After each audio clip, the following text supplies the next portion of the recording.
bukanlah aib, bukanlah dosa, bukanlah pelanggaran moral kalau perempuan suka sama laki-laki lebih awal. Tapi jaga harga dirimu. Jantungku terlalu pugar. Wih cowok, kusuka nu. Jangan juga begitu. Cari kok orang yang bisa menjaga harga dirimu. Sudah. Akhirnya terjadi pernikahan. Khadijah umurnya 40 tahun. Muhammad sallallahu alaihi wasallam 25 tahun. Mulailah terangkat derajatnya Muhammad. Makin disuka orang. Tapi pada usia Nabi Muhammad sallallahu alaihi wasallam 40 tahun diangkat menjadi rasul. Nabi kebiasaannya dia lihatlah orang Mekah. Orang Mekah waktu itu kita kenal dengan istilah jahiliyah. Jahiliyah itu kenapa? Satu, dia sembah Tuhan empat. Empat Tuhan dia sembah. Latta, Manat, Uzza, dan Hubal. Empat Tuhannya. Lalu datang Muhammad mengatakan, La ilaha illallah. Tiada Tuhan selain Allah. Allah ahad. Allah ahad. Allah ahad. Allah cuma satu. Allah cuma satu. Nabi bilang kafir Quraisy, bagaimana tonseng ini kau Muhammad? Empat saja Tuhan, tak susah maki. Nah kau ku bilang satu, ndak dilihat lagi. Ndak masuk dia kalku deh. Waktu itu Nabi gelisah. Perempuan waktu itu zaman jahiliyah dianggap aib. Artinya apa? Kalau ada anak perempuan dalam satu rumah, itu dianggap busuk keluarga. Coba bayangkan itu. Perempuan dianggap aib. Bahkan ada sahabat yang lahir anaknya perempuan, diambil masih dalam keadaan orok, merah, dia rebut dari istrinya, dia kubur hidup-hidup. Jahiliyah. Sembahnya Tuhannya empat. Dia bikin Tuhannya berdasarkan kekuatan ekonominya. Kalau dia kaya sekali, dia bikin Tuhannya seperti manusia, dia sembah, buat dari emas. Yang agak bawa sedikit dari perak. Bawanya lagi dari besi. Bawanya lagi kayu. Bawanya lagi tepung terigu. Nah bikin Tuhannya. Nah bikin kepalana, nah bikin badanna, nah bikin tanganna. Sudah ini sembah, nah lihat-lihati. Lapar nih. Roti ini dah leka nggak? Roti di depan ada lapar ki. Lalu dia bilang, Kareng, pamupura mama kate. Ya, dia bilang, Tuhan maafkan saya. Sudah mau kuku sembah. Saling pengertian ki. Cipur kak. Nah ambil Tuhannya pak. Nah ambil tangannya.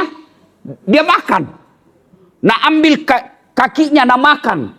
Terakhir nah ambil kepalanya. Nah makan. Sejahat-jahatnya bangsa Indonesia. Belum pernah ada makan Tuhannya pak. Tapi Arab jahiliyah dulu. Tuhannya nah makan.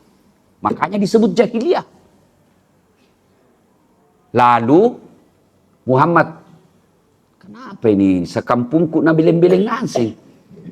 Kenapa kau sembah itu patung? Tolong untuk sangingnya lalu nyo patung yang bikin patung kau sembah. Kenapa ini patung? Ini patung nggak bisa ngapa-ngapain. Sekalian bikin patung yang jago. Iya toh? Muhammad gelisah. Yang disebut kalau bahasa dalam dunia akademik kepekaan sosial. Akhirnya naik ke gua. Namanya Gua Hira. Jabal. Keras-keras saya kok, jangan ragu-ragu. Jabal. Karena tidak percaya kok. Benarkah ini, betulkah ini, betulkah ini. Jabal Nur. Ya. Nah, Nabi di dalam Gua Hira bersemedi kalau bahasa Jawa. Turun Jibril, dia peluk Muhammad. Muhammad, Iqra, baca Muhammad. Nabi bilang Muhammad, bagaimana caranya? Saya tidak tahu membaca. Iqra, baca kok. Dan aku sengi kodong. Iqra, baca. Makin dia peluk sampai Nabi sesak napas. Lalu Nabi mengucapkan Iqra, bismi rabbikal ladzi khalaq. Sampai ayat kelima. Maka pada malam itu dilantiklah Rasulullah Muhammad sallallahu alaihi wasallam menjadi nabi dan rasul yang terakhir yang kita kenal dengan istilah nuzulul Quran. Yang istilahnya itu turunnya Al-Quran yang pertama. Nah, kita peringati. Sudah itu, Nabi menggigil, dingin. Dia pulang ke rumahnya. Siapa istrinya tadi, Bu? Siapa istrinya? Siti Khadijah. Assalamualaikum warahmatullahi wabarakatuh. Dinginku. Dingin sekali ini sayang. Dingin. Selimuti ya. Selimuti saya. Ibu, kira-kira kalau kita 3 hari 3 malam tidak ada kabarna suami kita, ditelepon tidak nangka ki, di WhatsApp kina baca ji, tidak na balas si, ditelepon na rejeki, tidak ada kabar-kabarna, tiba-tiba datang bilang selimuti saya, dingin nggak? Kira-kira kita selimuti ki, Bu? Balle-balle kok. Pasti dia bilang, batu kebaik kok cilaka. Dari mana kok? Pulang-pulang menggigil minta diselimuti. Dari mana kok? Mana HP-nu? Allahu Akbar. Siti Khadijah tidak. Apa dia katakan? Sami'na wa ata'na. Saya dengar dan saya taati. Maka ibu-ibu pulang, jadilah istri yang soleh. Jadilah istri yang taat sama suami. Biar kau tiap malam datang tahajud di sini menangis-nangis, tapi kurang ngajar kau sama suamimu. Tidak ada nuda apa. Ya Bu. Tapi sekarang ibu-ibu jarang ngurus suami. Saya ingat almarhum bapakku. Sebelum pergi sawah kalau pagi-pagi, sudah ada mie kopina. Pasti sudah ada kopi. Minum kopi baru pergi sawah. Kata bapak-bapak, dibikinan ko kopi. Bohong ko kalau dibikinan ko. Betina apa? Ada semua ko pagi-pagi di warkop. Saya tanya, kenapa pergi warkop? Nggak nabikinan ko kopi istrinu di rumah. Nabila nabikin justas, cuma ndak enak. Kopi diminum, omel dirasa. Makalah kola cilaka. Ya, Khadijah akhirnya pada saat itu setelah Nabi diangkat menjadi Nabi dan Rasul, kedinginan, lalu Khadijah panggil sepupu satu kalinya namanya Waraka bin Naufal, pendeta. Dalam keadaan tunanetra itu pendeta, tidak bisa melihat, datang, Nabi ceritakan. Lalu apa kata pendeta itu? Muhammad, apa yang datangi kamu itu sama persis yang mendatangi Adam, sama persis yang mendatangi Ibrahim, sama persis yang mendatangi Daud alaihissalam, sama persis yang mendatangi Isa alaihissalam. Kau diangkat jadi rasul. Dan beliau ini yang pendeta memprediksi, andai saja saya masih hidup, andai saja umurku panjang, pada saat kamu diusir dari umatmu, saya akan bantu kau pada waktu itu. Dia sudah tahu bahwa Muhammad akan diusir. Itulah hijrah. Nah, diangkat menjadi rasul, mulailah Nabi dibenci. Sampai puncak kebenciannya kepada Bani Hashim, diisolasi. Jadi di Mekah waktu itu pusatnya ada di Ka'bah. Masing-masing sudut ada, kalau bahasana sekarang, komunitas. Komunitasnya Umar bin Khattab. Komunitasnya Muhammad yang kita kenal dengan Bani Hashim. Maka pembesar-pembesar Yahudi, pembesar-pembesar Quraisy, Abu Jahal, Abu Lahab, Abu Sofyan, dan Abu Goso, nah, berkumpul, bermusyawarah. Ini Muhammad makin membahayakan. Maka diambil keputusan tidak boleh bertransaksi, tidak boleh berbisnis, tidak boleh berniaga, tidak boleh kejual gandummu, tidak boleh kejual kainmu, tidak boleh kejual kurmamu, tidak boleh kejual untamu, dan beli barang-barang mereka. Selama ini isolasi dilakukan. Berapa lama diisolasi Rasul? Boykot 3 tahun. Puluhan sahabat mati kelaparan. Disinilah habis hartanya Khadijah, cinta Rasulullah SAW, ibu kita kaum muslimin. Habis hartanya untuk apa? Dia bagi pada saat diisolasi. Ibaratnya begini, seluruh warga BTP, jangko pergi belanja di sana, jangko beli barang-barangnya, jangko kasih masuk bensin, jangko kasih masuk beras. dimusuhi. Itulah Bani Hashim waktu itu. Habis hartanya Khadijah. Dan pada saat sakaratil maut, Bapak tahu baju yang dipakai Siti Khadijah, Husam 8 kali ditambal. Bayangkan adik-adik, orang terkayanya tadi Mekah, habis hartanya, bajunya yang dia pakai menghadapi sakaratil maut, baju tua 8 kali tambal, 7 kali ditambal masih pakai tahu jako tambal toh? Tahu tambal toh?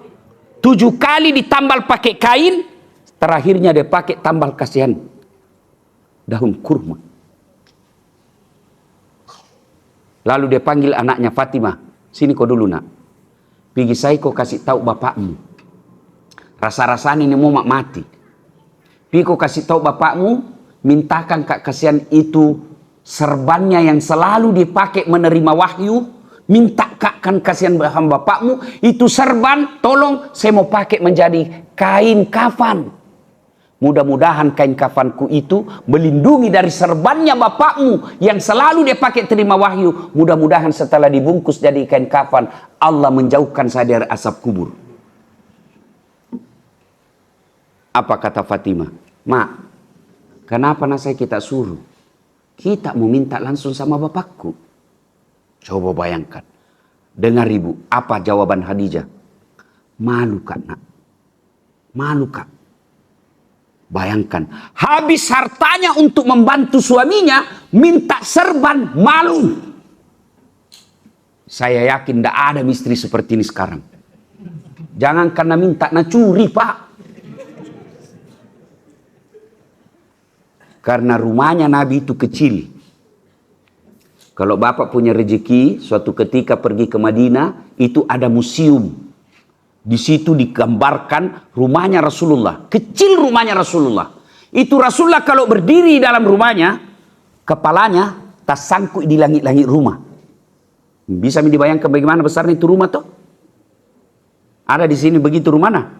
Semiskin-miskinnya tidak mungkin begini sempitnya rumahmu. Dan kalau beliau berjamaah dengan istrinya, yang paling suka kerjain Nabi dari istrinya yang 11, itu istri yang termuda, Aisyah. Sujui. Apa yang terjadi? Kakinya Nabi menyentuh kepalanya Aisyah. Betul sempitnya itu ruang tidurnya Nabi. Kalau Nabi bangun, kentara itu pelepah daun kurma yang melengket di pipinya. Kenapa? Tidak pakai bantal. Apa nak pakai bantal? Pelepah daun kurma. Sama kalau bapak-bapak tidur di balai-balai, bahasa Parisnya pangkak-pangkak. Tahu Jako Paris? Pare-pare dan sekitarnya. Coba kalau waktu tak kecil dulu, kalau kita tidur di atas pangkak-pangkak balai-balai itu, yang terbuat dari kayu, bambu, tidur, pas bangun ki, berbekas di sini. Begitu Rasulullah. Ketika Siti Khadijah wafat, karena dindingnya antara Khadijah dengan Nabi, Khadijah dalam kamar tidur, Nabi di luar. Dia dengar itu, dia dengar bahwa saya malu minta sama bapakmu nak, kamu minta. Menetes air matanya Nabi. Kamase bideku, baik nak kasihan, habis hartanya saya pakai untuk dakwah, minta serban, malu. Dia datangi Khadijah. Wahai istriku, hanya inikah yang kamu minta dan kau malu? Habis hartamu kau bantu kak, kamu malu. Menetes air matanya Khadijah. Lalu Nabi berkata, Khadijah istriku, kenapa kau meneteskan air mata? Apa kau menyesal menikah denganku? Masa sekali kau gak? Habis hartamu tadinya sebelum saya nikahi kau kaya. Kau dihormati di Mekah. Sekarang kau dihina, kau dipermalukan, hartamu habis. Apa kau menyesal menikah? Apa jawaban Khadijah? Ya Rasulullah, demi ruh Allah yang menguasai ruhku, saya tidak malu. Saya cuma pikir kasihan bagaimana nanti kalau mati kak. Semasa hidupku tidak berani orang terang-terangan menghina kamu. Tidak ada yang terang-terangan bisa mendatangi kamu dan menghinamu. Karena dia segan sama saya. Bagaimana mi kalau mati kak nanti kasihan? Nggak ada orang nalia, nada datangi mako itu. Bagaimana mak kalau mati mak nanti? Siapa yang bantu kamu dakwah? Ya Rasulullah, kalau besok-besok saya sudah wafat, ini tulangku, bisa ada yang mau beli, jual ini tulangku, kau pakai dakwah. Itulah cintanya Khadijah kepada Rasulullah. Maka wajar, itulah Khadijah. Kepedihan hidupnya, kesusahan hidupnya, cobaan hidupnya, penderitaan hidupnya, dia peluk rapi-rapi, dia tutup rapi-rapi, dia rahasiakan sendiri, dia hadapi sendiri, dia tidak publis. Setelah itu meskipun dalam penderitaan, tidak pernah dia bercerita ke orang lain. Itulah Khadijah. Apa istri tak kita sekarang? Acaca, pacala. Entah nyonya pacala, pacala-cala. Oh, baru sedikit menderita pergi curhat. Kau di dan suamiku jelek dan sifatnya. Kenapa nak beli? Tak pernah nak belikan baju baru. Mau beli lebaran tak tu ada beli baju baru mama dah terus nak belikan. Coba nak cerita aibnya suaminya sama tetangganya. Baru coba bilang kagak ji. Jelek dah lagi. Itu mama si jengkelku kalau tidur itu beda ngoro ki. Baby poing. Kalau begini sifatmu, kamu bukan bagian daripada orang yang Allah sediakan rumah istana yang terbuat dari mutiara. Adik-adik, jangan kau suka cerita susahnya hidupmu. Lebih baik kau hadapi. Pasir jadikan mutiara. Itulah Khadijah. Bedanya orang optimis dengan pesimis. Kalau orang optimis, masalah dia jadikan tantangan.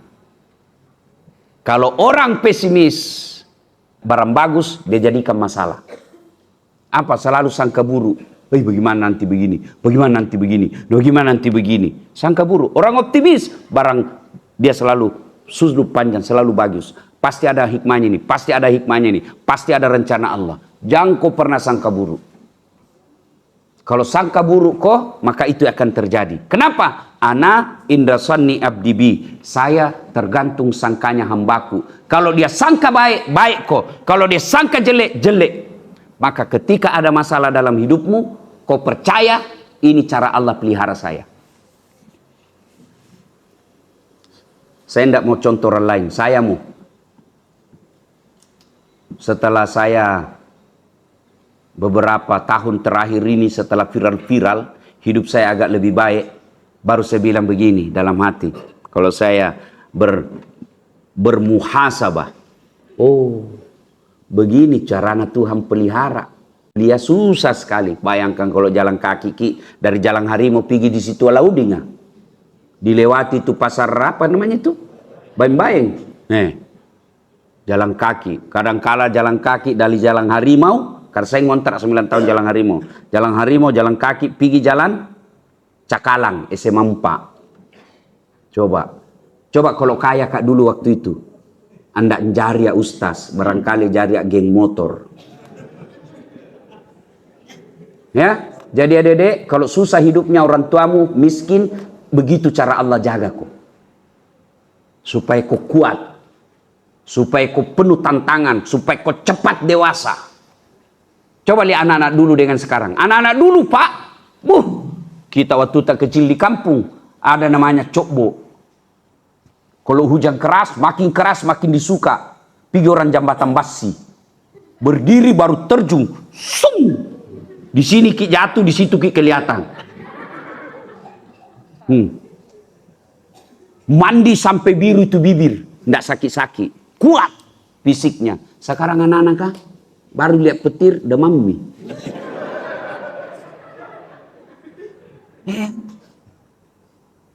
Begitu cara Allah.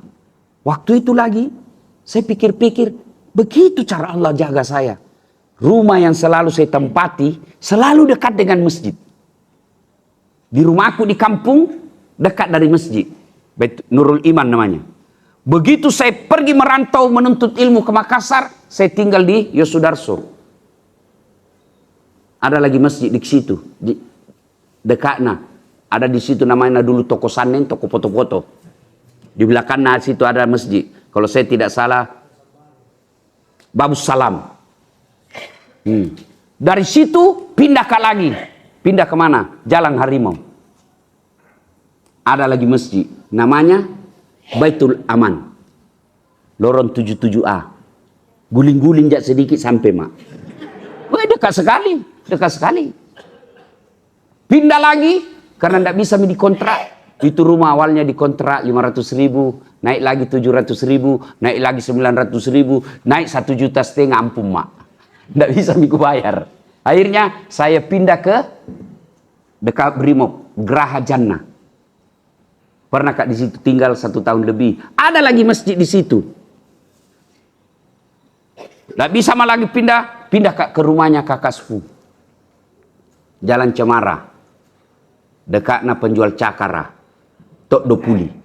Ada lagi masjid di situ. Masjid Mukmin Muslim Pancasila. Bahkan saya pernah jadi ketua remaja masjid di situ. Pindah lagi di Tok Dopuli. Ada lagi masjid. Pindah kak lagi ke Hertasning. Apalagi nama perumahanku di situ. Geraha Lestari. Tidak ada masjid. Sekali saya bikin masjid depannya. So, begini rupanya cara Allah pelihara saya. Selalu kak nak kasih dekat masjid. Maka ibu-ibu, kalau mau anakmu merantau pergi sekolah, carikan rumah yang dekat dari masjid. Bapak-bapak mau beli rumah, beli kok rumah yang dekat dari masjid. Cuma kita kalau pergi lihat pameran rumah, apa kita lihat? 10 menit dari mall. Mau kau pergi mall tiap hari cilaka? 5 menit dari rumah sakit. Berdoa kau tidak masuk rumah sakit, nu mati. 10 menit dari bandara. Tiap hari kau mau pergi bandara. Yang penting 10 menit dari masjid. Itu. Kalau dekat itu masjid, tanpa kosnya, paling tidak dia selalu datang ke masjid. Dengar azan. Jadi itu yang disebut melihat tantangan secara positif. Jangan membuatmu menjadi generasi, apakah namanya ini sekarang? Gen Z. Gen Z, bukan Gen Z itu diputar-putar begini ya. Apa kata peneliti dari Korea? Dia katakan apa? Generasi Gen Z dia sebut dengan generasi strawberry. Nampak dari luar cantik, nampak dari luar bagus, tapi dalamnya kecut. Gampang menyerah. Sedikit-sedikit galau. Sedikit-sedikit cemas. Itulah generasi Gen Z sekarang. Maka pulang kau dari iktikaf ini, kuatkan fisikmu, kuatkan imanmu, berdoa kau, ya Allah, panjangkan umurku supaya saya bisa mempertahankan imanku, kepanjangkan umurku supaya saya bisa menjadi rahmatan lil alamin.